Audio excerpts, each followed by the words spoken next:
Eh oui, c'est le 26e prix Opus Edgar Rosenhofer. 24. 24e, 24e. Quatrième. On se perd un petit peu là-dedans. Vous avez tellement été mis de l'avant par, évidemment, le Conseil de la musique du Québec et à juste titre. On va ce matin d'abord vous souhaiter des félicitations parce que vous durez tellement dans le temps. Et vous préparez en ce moment un concert qui sera présenté au Conservatoire très, très bientôt. Le Et 17 le février. 17 février à Oui, 17 ce h. vendredi. Ouais. Ouais. Et ça s'appelle, le titre, c'est Transparence. Mhm. De quoi s'agit-il? En fait, ce concert-là, il y a deux œuvres de musique anglaise et la création aussi du septième quatuor de Brian Tierney. On associe souvent en musique comme la transparence à la musique française, hein, à Debussy, Ravel ou l'impressionnisme français. Puis, mais je me suis dit, ah, ben, pourtant, dans cette musique anglaise-là, qu'on pense des fois un peu plus lourde, lourde et dense, mais il y a beaucoup de transparence. Donc, je trouvais ça intéressant d'intituler ça Transparence avec la musique de Britten, Thomas Hadès, et ben, bien sûr Tierney aussi, c'est une musique tellement, tellement raffinée, tellement fine et délicate. Donc, je trouvais que le titre allait bien. Tu parles de création pour le Brian Tierney, c'est le quatuor numéro 7 qui a été créé pour vous. Oui, qui a été écrit pour nous et ce sera la création donc ce vendredi. Alors, on est très, très touchés qu'il ait écrit cette œuvre pour nous. Et puis, ben, pour lui, c'est une œuvre spéciale aussi, le septième quatuor. Ça veut dire que, bon, c'est un des grands compositeurs québécois qui en a fait autant. Bon, il a 80 ans. Nous autres, on en profite donc pour célébrer son 80e anniversaire. Et puis, il dit que c'est une œuvre un peu autobiographique parce qu'il y a des citations des 6 quatuors précédents dans celui-là. Donc, pour ceux qui connaissent bien les quatuors de Tierney, il y a des belles citations. Donc, c'est très intéressant. C'est un très beau quatuor. Et j'imagine que vous avez joué aussi les autres quatuors de Tierney. Pas tous, non. On a fait beaucoup le troisième. Et justement, la saison dernière, on a fait son quintet avec hautbois, avec Vincent Boilard, le hautbois Oui. solo associé de l'Orchestre symphonique de Montréal. Et le disque dans lequel est ce quintet va sortir le mois prochain. Alors, donc, on continue les célébrations autour de Brian Tierney cette année. Si on prenait un moment pour parler de votre discographie qui est quand même impressionnante, vous en êtes rendu à combien? Est-ce que vous avez gardé le compte?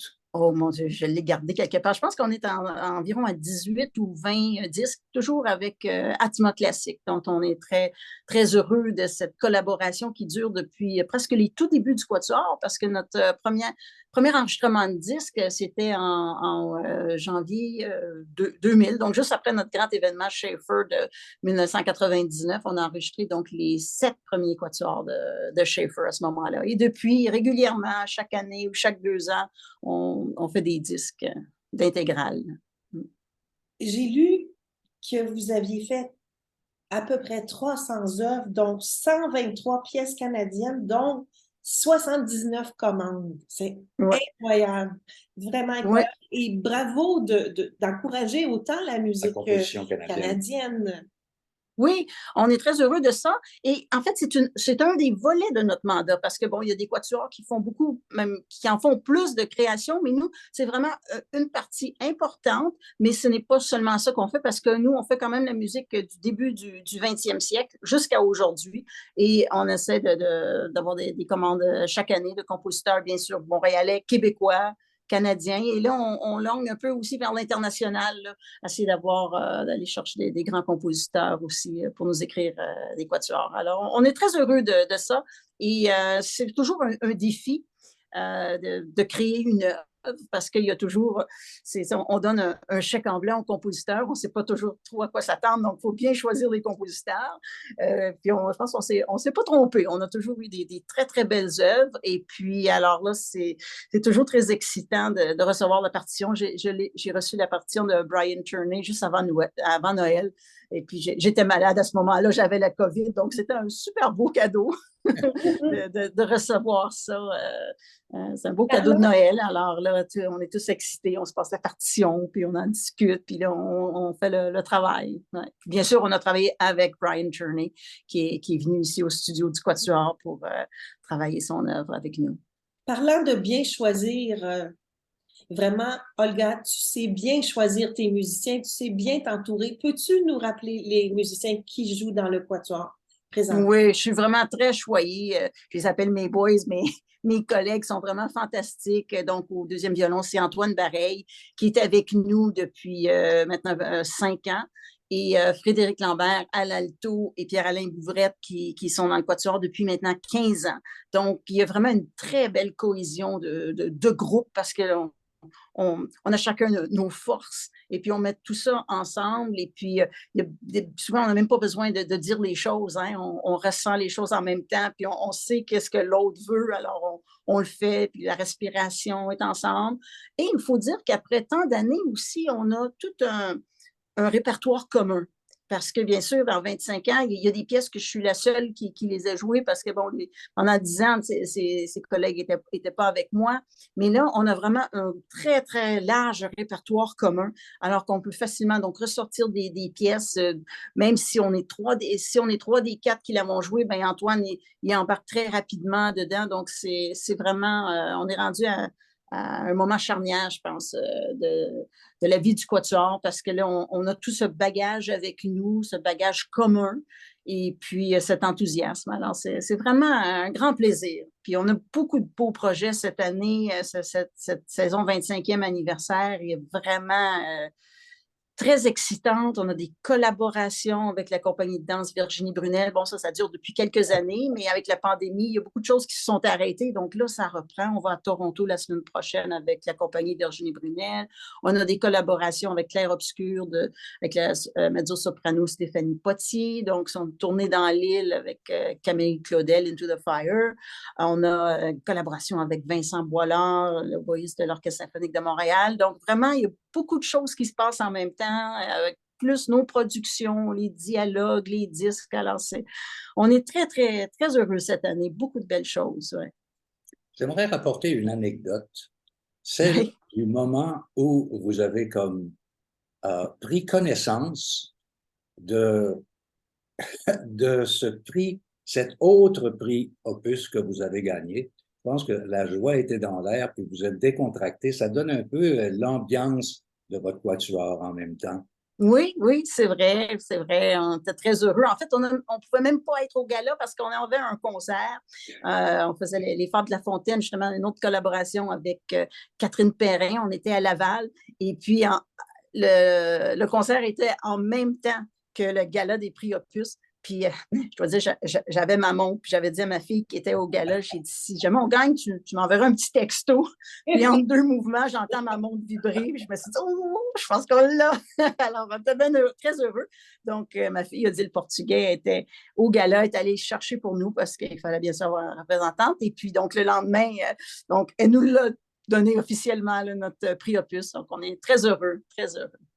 Et cette complicité-là avec tes boys, comme tu les appelles, c'est assez rare parce on connaît même des quatuors qui vont régulièrement voir un psychologue pour aider à la bonne entente parce que c'est pas facile. C'est une petite famille, tu sais, on est en vase clos là, en quatuor à cordes. Ah, Avec vous, absolument. on sent vraiment que l'ambiance est bonne, que l'harmonie règne. C'est Ouais. quoi le secret, justement, si tu avais donné ça comme conseil? Mais c'est vrai, Quatuor? on dit souvent le quatuor, c'est comme un mariage à quatre, hein? Alors, il faut bien sûr s'entendre. On est très différents. On a chacun nos vies, nos familles, des choses. Mais quand on fait la musique ensemble, le but, c'est de mettre de l'avant la musique, de faire des belles choses ensemble. Et puis, on a, comme je disais, on a chacun nos forces. On met tout ça ensemble, créer un son commun et se dire les choses. Et puis, quand on dit à quelqu'un, oh, je pense ici que tu as fait une fausse note ou c'était pas juste ou peut-être rythmiquement, ben, il faut jamais prendre les choses personnellement parce que notre travail, c'est pour la musique. Notre but, c'est de livrer pour le public, de préparer et donc de livrer un beau concert et de mettre à l'honneur donc les œuvres qu'on joue. Et donc, les choses qu'on se dit entre nous, c'est dans le but justement de faire une belle interprétation, puis d'avoir vraiment rendre honneur à la musique qu'on joue. Donc, c'est jamais personnel.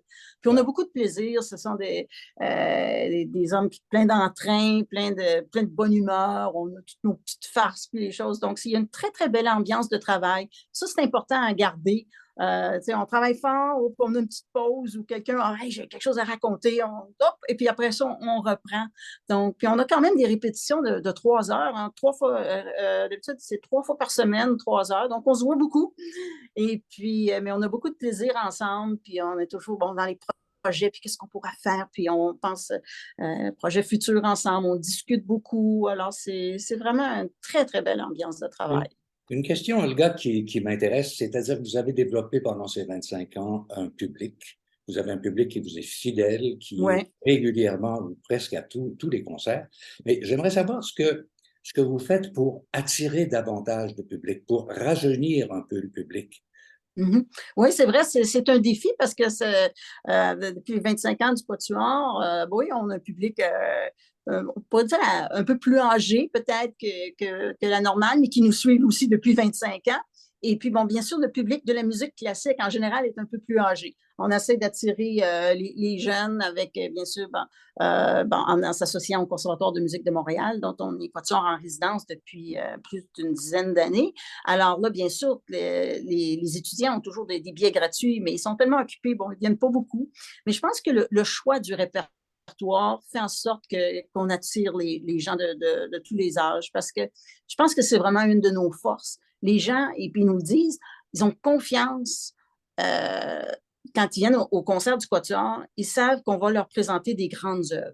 Alors, ils sont, même le public qui nous connaît un peu moins ou ne connaît pas les œuvres, ils ont dit ah, Thomas Sabès ne connaît pas ce compositeur-là, mais le Molinari l'a programmé.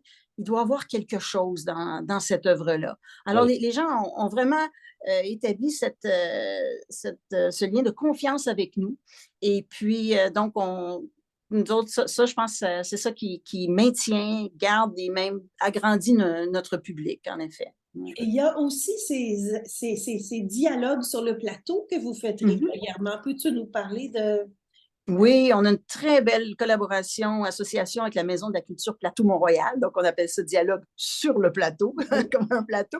Et c'est une activité qui a toujours lieu la semaine avant notre concert plus formel au conservatoire. On a une série qui s'appelle 20e et plus. Donc, on a 4 concerts par année qu'on produit au conservatoire. Donc, la semaine avant, les dialogues sont vraiment des ateliers de discussion, d'échange avec le public. Puis là, on présente les œuvres qu'on va faire au concert, donc du vendredi soir suivant. Donc, on joue des extraits. Quand les compositeurs sont vivants et à Montréal, ils sont là pour parler de leur œuvre, comme on vient de faire un dialogue dimanche. Brian Cherney était là pour nous parler de son œuvre. On invite les gens à dialoguer avec nous, à nous poser des questions sur les œuvres, sur ce qu'ils viennent d'entendre, les extraits qu'on a joués, sur le travail de Quatuor, sur des fois le contexte historique des œuvres. Alors, on essaie vraiment d'établir un dialogue pour donner le goût aux gens de venir au concert, d'entendre les œuvres au complet, et aussi de donner parce que des fois, les œuvres ne sont pas connues, ou même des œuvres connues, les Bartók ou les Shostakovich, les gens ne les ont pas nécessairement dans l'oreille, puis donc on leur donne des pistes d'écoute, même bon, pour des œuvres moins connues, des créations, des choses, au lieu de dire, des fois, le thème n'est pas aussi facile à repérer. Alors, on dit, ne cherchez pas nécessairement un thème. Écoutez la couleur, à quoi ça vous fait penser. On donne des pistes d'écoute sur la structure de l'œuvre, sur les techniques instrumentales. Regardez, on fait ça à tel endroit, ce sont des harmoniques, et donc ça donne un son clair, scintillant. Donc, on donne des pistes d'écoute qui vont faire que quand ils vont venir au concert, ils vont dire « Ah oui, c'est ça! » Ou bien « Ah oui, on avait entendu cet extrait-là, puis là, on l'entend dans le contexte complet. » Puis bon, et ça marche parce qu'il y a beaucoup de gens qui viennent au dialogue, des fois un peu par curiosité, où ils pensent que c'est un petit concert. Puis ils disent « Oh, c'est intéressant! » Puis là, ils viennent au concert quelques jours plus tard. Alors vraiment, ça, c'est une des façons qu'on a aussi élargi notre public. Alors, ouais. Rosa, je vais te laisser... Olga, excuse-moi. Rosa. Vous savez. Pas une affaire. Je vais te demander le mot de la fin en nous présentant le concert de très bientôt. Alors, oui. Oui, donc, donc le concert s'appelle Transparence. On a 2 œuvres anglaises, donc de Thomas Hadès, un des compositeurs les plus en vue de sa génération. Il est en début de la cinquantaine, c'est un pianiste, chef d'orchestre, compositeur. Vraiment un langage très unique, une magnifique œuvre qui s'appelle The Four Quarters, les 4 quarts. En fait, ce sont les 4 moments dans la journée. C'est un quatuor qui a été écrit pour le quatuor Emerson, le grand quatuor américain qui fait maintenant sa tournée d'adieu. Donc, 4 mouvements très distincts les uns des autres. C'est un peu, bon, c'est les 4 moments de la journée. Donc, il y a la tombée de la nuit, la rosée du matin, la journée, le quotidien et la 25e heure, vraiment un clin d'œil. C'est une œuvre vraiment fascinante, difficulté technique très élevée, rythmique, technique, mais c'est toujours la beauté qui prédomine. Donc, c'est une très, très belle découverte pour nous.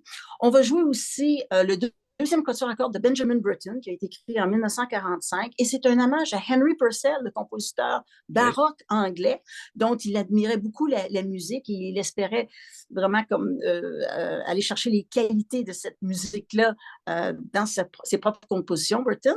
Donc, c'est une œuvre très, très, très, très belle, très lumineuse, et il faut mentionner le dernier mouvement qui est une chaconne, donc en lien direct avec Purcell, donc la chaconne, c'est une forme, une danse lente de la période baroque et c'est 21 variations absolument extraordinaires. Et puis, ça finit d'une façon grandiose avec 21 accords en do majeur, un peu à la Beethoven, qui font référence aux 21 variations qu'on vient d'entendre. C'est un des monuments, ce mouvement-là, de la littérature pour quatuor à cordes. Et, comme j'ai parlé aussi, la création du 7e quatuor de Brian Cherney. Alors, je pense que c'est un très beau programme. Donc, on vous invite à venir nous entendre ce vendredi soir. Ça va être un beau concert. 19h30 à la salle de concert du Conservatoire de Montréal, le 17 ouais. février. Merci Toujours un plaisir. infiniment. Merci beaucoup. Merci. Merci, Olga. À bientôt.